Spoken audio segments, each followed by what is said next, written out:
የጅብ ቆዳ እጃቸው ላይ አስረው የጅብ ግልገል ተሸክመው ሲሄዱ አገኘናቸው። የሚያሳዝነው ጉዳይ ከወደብ 150 ሺህ ኩንታል በቀን በወታደር አጅበን እንወስዳለን። አማራ ክልል ምንዋጋው ከድንቁርና ጌቶች ጋር ነው። አትማሩ የባህር በር አያስፈልግም የሚል ሰው ኦልሞስት ጠፍቷል። ይሄ ለኢትዮጵያ ከሎ ወራቢሳ ፊልሞ ወራቢሳ ሀሳው ከለ ሰሞኑን ሚኒስቴር ዶክተር አብይ አህመድ ፓርላማ ረተ ሀሳው ከሳ ከንዱ ተካ አጀንዳ ጉዳይ ኤኑ ባና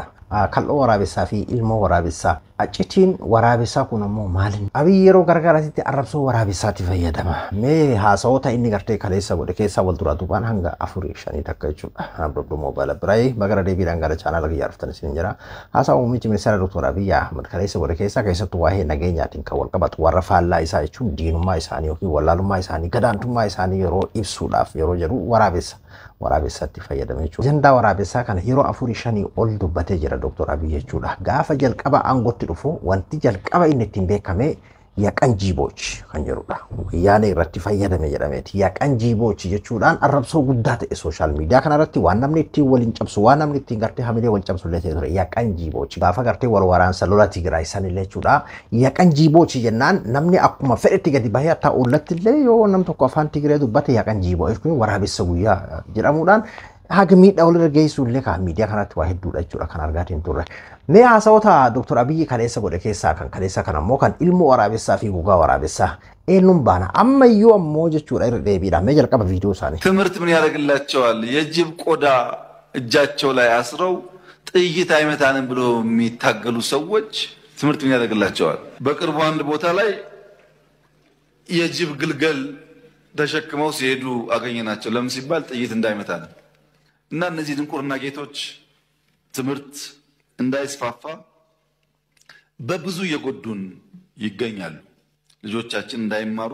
የድሮ ሽፍቶች እንኳን በየአካባቢያቸው ያሉ መድረሳና አብነት ትምህርት አይዘጉም ሽፍቶች ናቸው አብነት ትምህርት ቆይ አይነኩም መድረሳ አይነኩም ያውኖቹ ከነሱም የባሱ ናቸው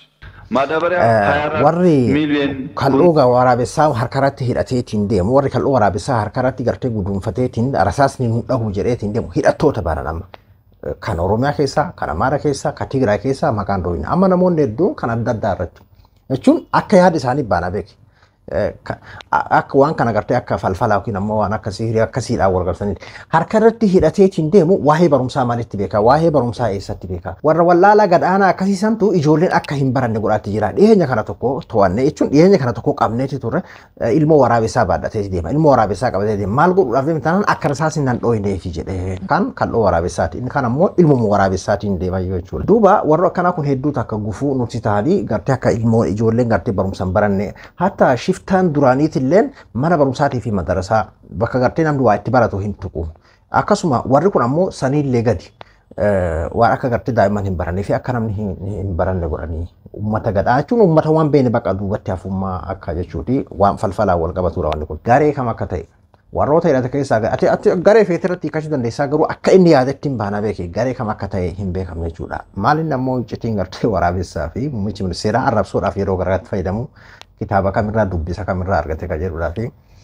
anaafisiif illee gaafiidha jechuudha irra deddeebiidhaan yaqanjiibochi asitti illee yeroo lama sadi keessattuu gaafa yeroo lola Tigraay isaan fakkeenyaaf waa'ee falfalaa wal qabatu kana warra isaanii wal lolu warra gartee isaanii wajji wal falmu kafaallaa isaanii ka qawwee kana falfalaa wal qabsiifama yeroo hedduu gaafa lola wayyaanii yaartu namatti dhukaafneeti rasaasni dho'inne jira falfala fayyadaman ashiish fayyadaman waan jedhu waan akkana kana bal'inaan numa ajandaa jiraa siyaa ture waan kana jechuudha garuu amma muummichi ministeeraatis jechuudha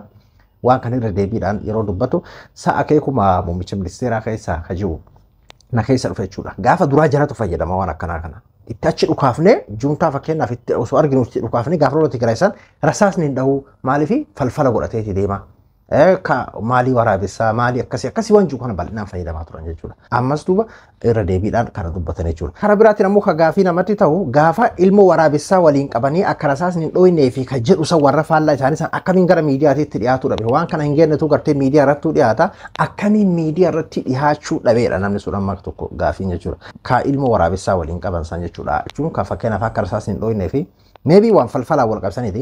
akkasiisan namoota gartee harkarratti kal'oo hidhatee akkanaa kanneen yeroo to'atametti akkamiin as bahee miidiyaa irratti mul'atu dhabe maaliif miidiyaa irratti uummataaf saaxiluu dhaban uummannis gartee akka jibbuuf jechuudha meebii waan kana kan uummata jibbisiisuudhaa fi haasawannatti fakkaata mul'ifne agartanii ni beeytanii miidiyaa irratti kabira ammoo waa'ee madaabaraati karaa biraatiin tokko fakkeenyaaf amma hagamtaa akka gartee waa'een wal waraansaa hagamtaa akka rakkoo ta'ee bara duraan rakkoon nageenyaa kun jechuudha yeroo uummanni yaaddee gadi ba'e biyyi nagahaa jedhama yeroo hedduu karaa warra isaan jechuun karaa mootummaatiin jechuu kiyyaati warra gartee faarsee bulaa kun yeroo hedduu biyyi nagahaa jedhan mee waan isaan jedhan keessattuu waa'ee xaa'oo madaabaraatiin wal qabate ማዳበሪያ 24 ሚሊዮን ኩንታል ገደማ የሚያስፈልገን ሲሆን በቀን በአንድ ቀን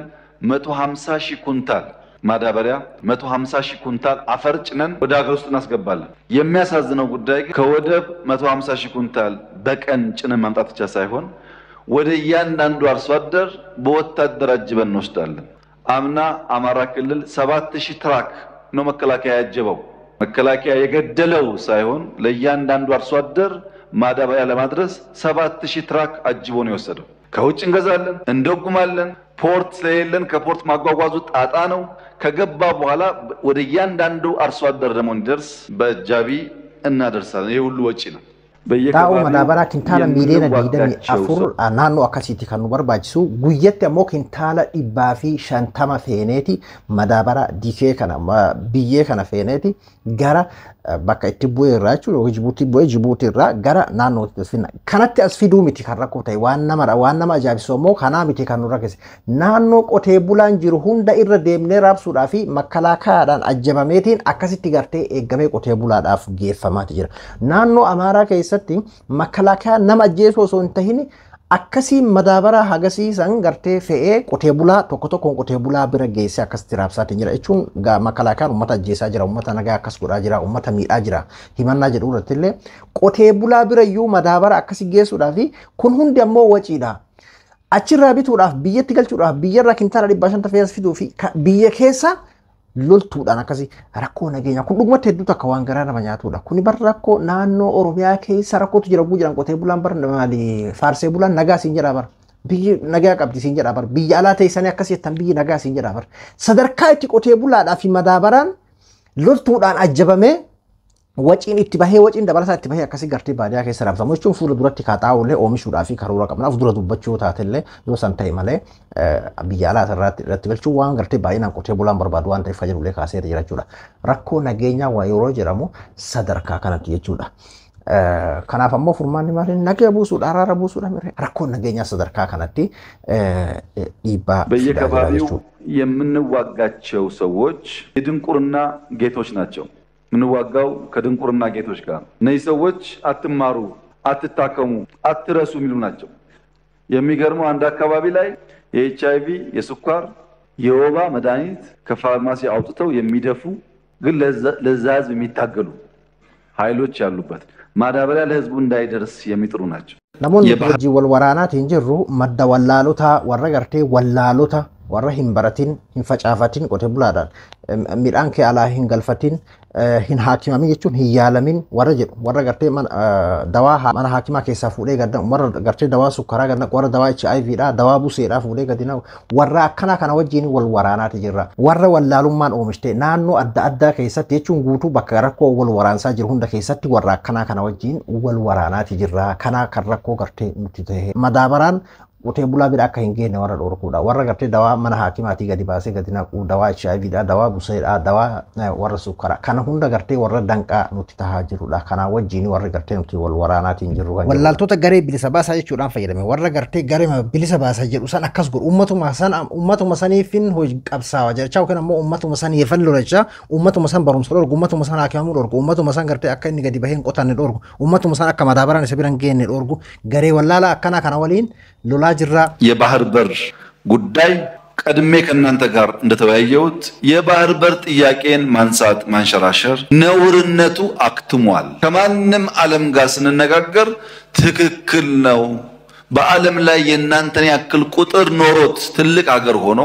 የባህር አክሰስ የሌለው ሀገር የለም ነገር ግን በንግግርና በውይይት በሰጥቶ መቀበል መርህ መሆን አለበት ግጭት እንዳትገቡ ጥንቃቄ ያስፈልጋል ይላሉ እንጂ አያስፈልግም የሚል ሰው ኦልሞስት ጠፍቷል ይሄ ለኢትዮጵያ ትልቅ ድል ነው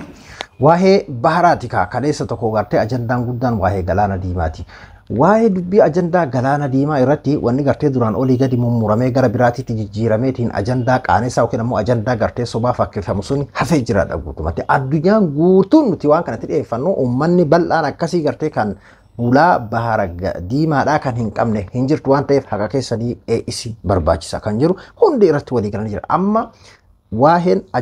galaana diimaadhaa Itoophiyaadhaaf ni barbaachisa. Addunyaan kanarratti kan dura dhaabbatu tokkollee jechuun kan mormu yookiin ammoo kan sirrii miti jedhu tokkollee hin jiru. Garuu akkaataan itti argamu karaa sirrii ta'een karaa seera qabeessa ta'een karaa kennanii fudhachuudhaatiin karaa walitti bu'iinsa hin uumneetiin qofa tahuu qabaadha kan jedhamu malee ajandaan gartee bahara diimaadha. Akkuma gartee asirratti yaada asirratti isiniif dhiheessinee gaafa duraa jenne san jechuun warri gaafa duraa nu morme warri gaafa duraa sirrii miti jedhee yookiin nutti waan kana gara qoosutti gara ajandaa biraatitti hiikisuun hundi isaatiiyyuu harkaa fashallee kana hinjifanne kun Itoophiyaadhaaf kun injifannoo guddaa jechuu isaaniiti. Amma waa'een galaana diimaadhaa akka walitti bu'iinsa hin uumneef karaa seera qabeessaan kennanii fudhachuudhaatiin argatuu qabdanidha malee hulaan baharaa gartee biyya bal'oo biyya guddoo Itoophiyaa guddittii gartee karra itti cufame sanii fi akka isii barbaachisu addunyaan guutuun gartee nuuf fudhattee jirti kun injifannoo guddaadha Itoophiyaadhaa fi kun injifannoo guddaadha kan jedhudha. Silaafuu bar namni galaana diimaa kan namni hin barbaanne ni jira. Namni galaana diimaa mootummoonni amma dura dabranillee maybe warri hin feene hin jirani. Garuu karaa ittiin argamu sanidha malee dubbiin akka gartee walitti bu'iinsa dhoofne karaa kennanii fudhachuudhaaf karaa seera qabeessa waan jiramu sanidha malee. Dhiyeenya kana immoo waa'ee galaana diimaa kanaan wal qabatee Itoophiyaa fi Eertiraa kana jidduutti nuti galaana diimaa yeroo waa'ee galaana diimaa kenninu biyya takka illee walitti bu'uudhaaf yookiin ammoo biyya takka waliin illee wal waraansa keessa seenuudhaaf miti kan jedhullee kaasee ture jechuudha. Kaleessaa muummichi ministeera Dr. Abiy Ahmed garuu warroonni amma dura keessattuu sooshaal miidiyaa karaatti yuutuubaroota karaa tiktookii namoota gartee foloo qabanii dhageettii qaban akka dubbachuu danda'an hedduu isaanii gaazexeessota dabalatee aktiivistoota namoota adda addaa kan asirratti dubbatan karaa iyyaan ittisa biyyaallee badhaasaa turetu jira waa'ee gaafa lola Tigraay haa ta'u waa'ee ajandaa biyya isaanii keessatti akkasitti gartee isaaniif dubbataa turan jechuudha. Haga badhaasa fudhachuudhaan sitti warroota ga'an warri sunniin amman tana asab jechaa jiran jechuudha. Asab jechaa immoo wal waraansi hin barbaachisu jechuun hin danda'ama laata natti hin fakkaatu. Asab jedhan jechuun jala muranii bakka yookiin takka immoo kiloo dariin qabdu Eertiraan kiloo dariin qabdu ijaarsan qabdu uummanni sii gabroome uummanni sii bilisummaa barbaada uummanni namicha san jibbee jira siyaasiin jibbee jira bilisummaa ijaara waan jiru kana bal'inaan jechuudha kan isaan oofaatiin jiran. Asabitti wal agarraa asab barbaachisaadha Itoophiyaadhaaf. Itoophiyaan aarsaa barbaachisu kafaltee asabiin argatuu qabdi. Asabii harka deeffatu qabdi. Asabiin isii harkaa ba'e harka kaji'u kana ajandaa kana bal'inaan jechuudha kan namoonni akkasii sunniin kan isaan oofaatiin jiran. Karaa tiktookiin, karaa yuutuubiin, karaa feesbuukaatiin argaatii jirtan jedheetii yaada isinis. Garuu waa'ee bahara diimaa Itoophiyaadhaa fi dhimma jiraachuu fi jiraachuu dhabaati jedhe muummichi ministeeraa asirratti dhimma jiraachuu fi jiraachuu dhabaati. Garuu ammoo karaa seera qabeessa ta'een karaa nagahaatiin barbaanna kan jirudha. Akkuma gartee amma duraa Sumaalee laandiin gartee baga gammaddan kan hulaan galaanaa akkuma jedhametti karaa nagahaatiin karaa kennanii fudhachuudhaatiin argannee jirra. Koongiraa jedhanii waggaa takka keessatti osoo waggaa takka illee hin dubbiin sun sadarkaa addunyaatti akkam akka taatee fi amma immoo ajandaa biraa keessa seente amma gara asab jechuudha gara Sumaalee laandii irraa gara sitti jechuudha. Kan Sumaalee laandii irraa gamanatti eegas deebi'ame amma immoo kan akkuma jedhame kana kan asab kana immoo kan asabilleen ajanda haasawaa ta'ee hafamoo wal waraansatti naqamoo kabiraattu argamamoo kan jiru walumaan ilaalla. Ani abduu moobaala biraay hanga qophii biraatii waliin deebinutti nagaan naa tura.